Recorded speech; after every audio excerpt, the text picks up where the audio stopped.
দেখছেন স্কুটির। মর্নিং, সবাই কেমন আছেন? আশা করি সবাই ভালো আছেন, আমিও ভালো আছি। আজ বৃহস্পতিবার, তো সকাল সকাল মিস্ত্রি দাদারা এসে গেছে, কাজে লেগে গেছে। আর মায়ের শরীরটা একদমই ভালো নেই। মা এই যা হোক করে উঠে একটু ফ্রেশ হতে গেল, আমিও ফ্রেশ হলাম। তো তার ইঞ্জেকশন ওষুধের জন্য যন্ত্রণাটা কমেছে, কিন্তু ব্যথাটা ভীষণ আছে, হাত একদম নাড়তে পারছে না। আর মায়ের টিউমারটা না ঠিক পিঠের এই হাতটা, যেখানে এই জয়েনের মুখটাতে না হয়েছে, তো হাত একটুও নাড়লে ওটাতে লাগছে। তো দেখা যাক কি হয়। আর কালকের থেকে বৃষ্টি তো হচ্ছে, এখনও ঝিরঝির করে হচ্ছিল, এই মুহূর্তে একটু বন্ধ হয়েছে। তো এই ওয়েদার, দেখা যাক সারাদিনে কি করি না করি, কি রান্না হয়। সঙ্গে থাকুন, দেখতে। আমি এই যে বাড়ি মানে ঘরের মেঝেটা একটু ঝাঁটা দিয়ে নিলাম, তো তারপরে এই যে মুড়ি নিয়ে এসেছি। আর এই যে মাও ফ্রেশ হয়ে এলো। কেমন আছো এখন মা? ওই একটু ভালো, ব্যথাটা একটু কমে যায়, কিন্তু পাঁজরার যন্ত্রণা ব্যথা ওইগুলো রয়েছে। একটুখানি যন্ত্রণাটা কমেছে, একটু ওই ওষুধ খাচ্ছি না, ওষুধ খেয়ে যন্ত্রণাটা কমেছে একটু, আছে মাঝে মাঝে কটকট করে উঠছে। আর হাতটা নাড়াতে কষ্ট হচ্ছে। হ্যাঁ, এই হাতটাকে এরকম করে তুলতে পাঁজরাটা লাগছে। ঠিক আছে, ওটা রেস্ট নিতে হবে, ওষুধটা খাও নাকি। তো এদিকে মিস্ত্রি দাদারা জোর কদমে কাজ লেগে গেছে, জেঠু আছে ওখানে। এবারে আমাকেও জোর কদমে লেগে যেতে হবে, কারণ অলরেডি 10টা বেজে গেছে। এখনও যদি না রান্না বসাতে পারি, অনেকটা। আমার হয়ে গেছে, এবারে মুড়িটা আগে দিয়ে দিই দাদাকে আর জেঠুকে, তারপরে সবজি টবজি কেটে রান্না বসাবো। দাদাকে আর জেঠুকে মুড়ি দিয়ে দিয়েছি, তো আমিও সবজি নিয়ে বসে গেছি। আজকে এমনিতেই বৃহস্পতিবার, তো পুজোর একটা চাপ আছে, তো ওই জন্য ভাবছি আজকে নিরামিষ যেহেতু আজকে এক পদই রান্না করব। যে পটল দিয়ে আলু দিয়ে ঝোল করে নেব আপাতত, এটাই ভাবছি। আর আমাদের বাড়িতে এরকম কোনো ব্যাপার নেই যে 2-3টে পদ না হলে খাবে না, আমাদের বাড়িতে এক তরকারি হলেও সবাই খেয়ে নেয়, তো সেটাই অভ্যাস আছে আর কি। তো ওই জন্য ভাবছি কি পটল দিয়ে আলু দিয়ে একটা ঝোল করে নিই। তো এই এখন কাটাকুটি করে আগে রান্নাটা সেরে নিই, তারপর স্নান টান করে আবার আজকে লক্ষ্মী পুজো আছে। আলুও নিয়ে নিয়েছি আর এদিকে পটলও নিয়ে নিয়েছি, এবার কেটে নিই, কেটে তারপর রান্নাটা বসিয়ে নিই। আজকে ভিডিও করতে করতে এসব করা যাবে না, কারণ আজকে ভীষণই ব্যস্ত আছি, তো এত কিছুর সাথে আমি ভিডিও করতে পারবো না। তো এই আগে সেরে নিই। তো আমার রান্না বান্না কমপ্লিট। পটলের তরকারিটা করলাম, আর গাছের একটা পেঁপে পেড়ে দিল জেঠু, তো ওই পেঁপেটা সেদ্ধ করেছি। ভাত বসালাম। আসলে আমি রান্না বান্না মোটামুটি পারি, কিন্তু ভাত কখনো করিনি, তো ভাত করতে আমি ঠিক জানি না। তো এটা অনেকটা হাসির হলেও সত্যিই তাই, মানে কখন মানে বসাতে জানি, কিন্তু কখন নামাতে হয় বা কতক্ষণ ফোটাতে হয়, কিন্তু ওখানে তো আমাকে একাই করতে হবে। ওই জন্য মা আমাকে বললো আমি বলে বলে দিচ্ছি, তুই বসা। তো আমি বসালাম, তো মোটামুটি দেখে নিলাম। এবারে নিজে যতক্ষণ না ওখানে গিয়ে করব ততক্ষণ বুঝতে পারবো না। তো এই, আর এবারে স্নান টান করবো, আর রান্না সেরে 2টি মুড়ি খেলাম। সকালে সেরকমভাবে খাইনি, ওই একদম তখন বললাম ফ্রেশ ট্রেশ হয়ে অল্প খেয়েছিলাম, তো ওই জন্য খিদে ছিল না। আমি ভাবলাম কি যে রান্নাটাকে সেরে নিই, তো রান্নাটা সেরে 2টি মুড়ি খেলাম, খেয়ে এবারে স্নান করব। স্নান করে তারপরে পুজো করব, পুজো করার পরে তারপরে এবারে খাওয়া দাওয়ার ব্যবস্থা করতে হবে। মাও শুয়েছিল না, মাও উঠে পড়েছে, কারণ আমি ওখানে ঠুকঠাক করছি, মা কি আর এখানে শুয়ে থাকতে পারবে? সে উঠে আমাকে একটু আধটু এটা ওটা সেটা এগিয়ে দিচ্ছে। আমি বললাম যে দরকার নেই, আমি আস্তে আস্তে করে নেব, সে কে শোনে।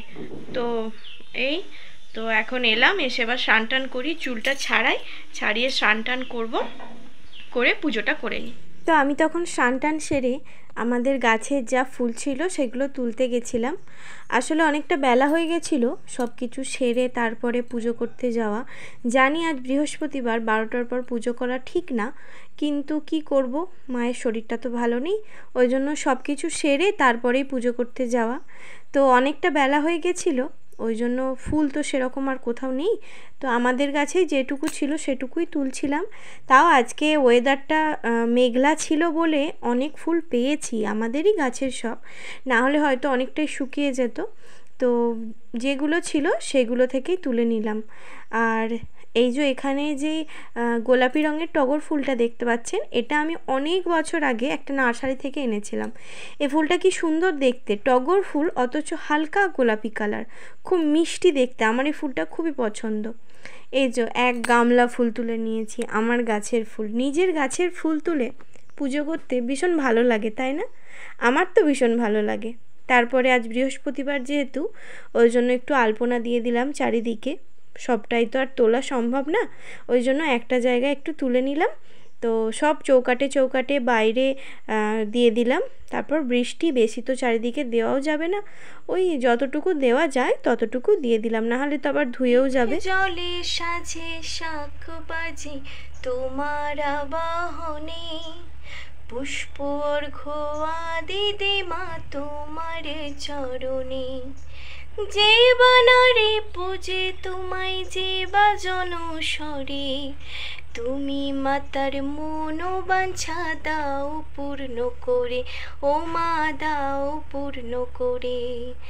এসো মা লক্ষ্মী, বসো মা লক্ষ্মী, থাকো মা লক্ষ্মী ঘরে ঘরে। তো আমার পুজো কমপ্লিট হয়ে গেছে। আমি আজকে গাছে সেরকম তো ফুল মানে নেই, আর অনেকটা তো বেলা হয়ে গেছে রান্নাবান্না সেরে। তো যেটুকু ফুল গাছে ছিল তুলে আমি পুজো করে নিয়েছি। তো এবারে নিচে যাই, যে তুলসী গাছে আর মনসা গাছে জল দিয়ে দিই। তো আমার পুজো কমপ্লিট হয়ে গেছে, চুল টুল আঁচড়াইনি, চুলটা বাঁধাই ছিল। পুজোটা আগে সেরে নিলাম, যেহেতু দেরি হয়ে যাচ্ছে। তো পুজো সেরে নিয়ে এসেছি এখানে কি বসে। এই যে আমাদের রাজা বাবু, রাজা, ও রাজা, রাজা, রাজা কোথায় বসে আছে দেখতে পাচ্ছেন? স্কুটির ওপরে। হ্যাঁ রে, তুই স্কুটি চালাবি? রাজা, স্কুটি চালাবি? এখন কথা বলবে না, ক্যামেরা দেখেছে তো। তো এই ঘরে যাই, যে চুল টুল আঁচড়ায় সিঁদুর পরি, ক্রিম টিম মাখি, তারপরে খাওয়া দাওয়ার ব্যবস্থাও করতে হবে। মা মনে হয় মাই দেবে, দেখি। আমি এখন ওপরে এসেছি, এখানে কাজ হচ্ছে। ওই যে ওখানে জেঠু কুটুসকে নিয়ে আছে, আমি ওখানে কি করে যাবো গো বাবারি, ধরো ঘা ঘুঁই হয়ে যাবে একবারে।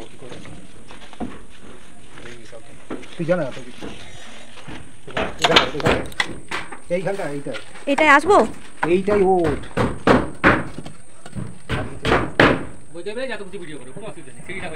বিকালে হয়ে যাবে। ও ঢালু সিঁড়িটা হবে তাই তো, পাটা দিয়ে।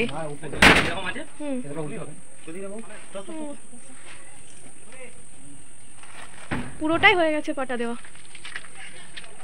তুমি কুটুসকে আগে নিয়ে চলে এলে, কুটুসকে আগে নিয়ে চলে এলে। ওর ঘর নাকি? রক্ষা করে উল্টে যাচ্ছে, ছাগলকেও ভয় করে। ভেতরে ঢোকা যাবে না,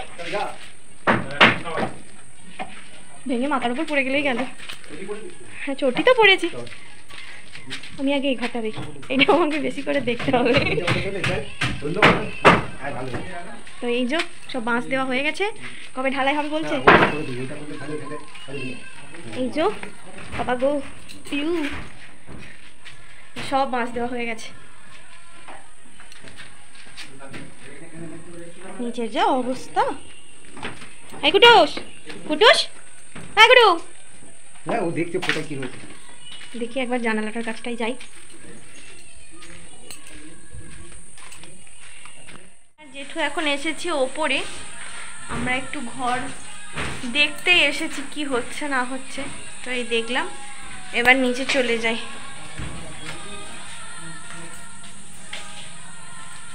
বাবু মনে হচ্ছে সেই জঙ্গলের পাশ দিয়ে যাচ্ছি। বাবা মাথার ওপরে ঢুই ঢাই পড়ে যাবে। মা জেঠিমাদের বাড়ি এসেছিলাম, আর নেমে গেছে জোর বৃষ্টি। তো এবারে ছাতা নিয়ে আমরা দুজনে ঘর যাচ্ছি।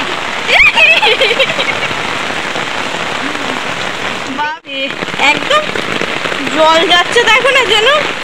এই যে আমাদের বন্যা যাচ্ছে, নদী নদী। হ্যাঁ নদী, দেখা দেখা সমুদ্র। চলো, ভিজে গেলাম, আমিও ভিজে গেলাম। দাঁড়াও দাঁড়াও, যা, ওমা ভেতর থেকে আটকানো গো, দূর বাবু। বাপরে, এইটুকু আসতে মনে হচ্ছে যেন ভিজে গেল। চলে এসেছি। মা বেটি দুজনে পুরো ভিজে গেলাম।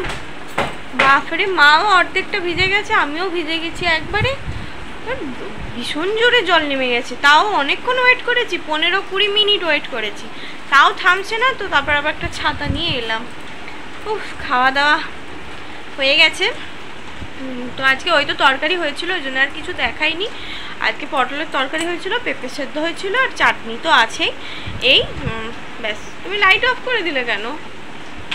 তো এই এবার একটু দুজনেই শুয়ে পড়ি, মা চেঞ্জ করে নেবে কারণ পুরো ভিজে গেছে। তো আবার পরে।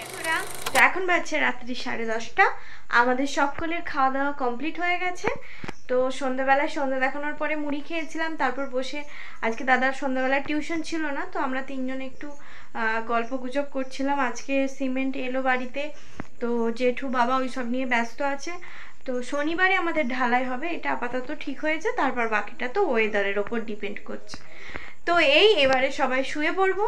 তো আজকের ভিডিওটা এখানেই শেষ করছি। যদি আমার ভিডিও আপনাদের ভালো লাগে তাহলে অবশ্যই লাইক করবেন, শেয়ার করবেন এবং কমেন্টে জানাবেন কেমন লাগছে। তো আজকের মতন এখানেই, দেখাবে কাল নতুন একটা ভিডিওর সাথে। ততক্ষণ সবাই ভালো থাকবেন, সুস্থ থাকবেন, সাবধানে থাকবেন। Good night, tata.